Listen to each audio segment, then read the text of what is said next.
بعض لوگوں کا یہ خیال ہے کہ اعلیٰ حضرت بہت سارے معاملات میں شدت اختیار کرتے تھے۔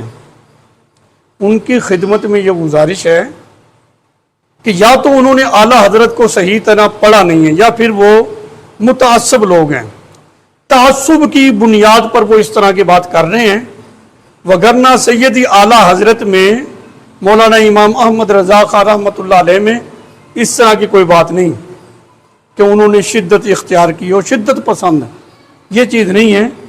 میں حدیث پاک آپ کے سامنے ذکر کرتا ہوں۔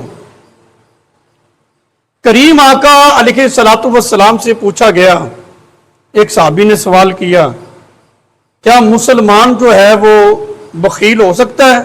سرکار علیہ الصلوۃ والسلام نے فرمایا ہاں، بخیل مسلمان ہو سکتا ہے، مومن جو ہے وہ بخیل ہو سکتا ہے۔ پھر پوچھا کیا مومن جو ہے وہ بزدل ہو سکتا ہے؟ سرکار نے فرمایا ہاں، مومن بزدل بھی ہو سکتا ہے۔ پھر عرض کی کیا مومن جو ہے وہ جھوٹا ہو سکتا ہے؟ سرکار علیہ الصلوۃ والسلام نے فرمایا نہیں، مومن جھوٹا نہیں ہو سکتا، مومن بخیل ہو سکتا ہے، بزدل ہو سکتا ہے، جھوٹا نہیں ہو سکتا، یہ سرکار علیہ الصلوۃ والسلام نے فرمایا ہے۔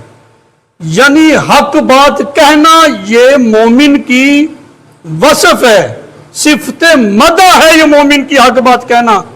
اعلیٰ حضرت نے کیا کیا ہے؟ جتنی بھی ظالم قوتیں تھیں، دین دشمن جو عناصر تھے اور جتنی یزیدی قوتیں تھیں، ان کے مقابلے میں دین کے علم کو بلند کیا ہے اور ان کے سامنے حق بات کہی ہے۔ تو حق بات کہنا یہ تو بھی صفت مدح ہوتا ہے۔ اس حق گوئی کو تم شدت پسندی کہہ رہے ہو، لگتا ہے تم نے اعلیٰ حضرت کو پڑھا ہی نہیں ہے۔ ہمیشہ انہوں نے حق بات کہی ہے اور حق کا ہی ساتھ دیا ہے۔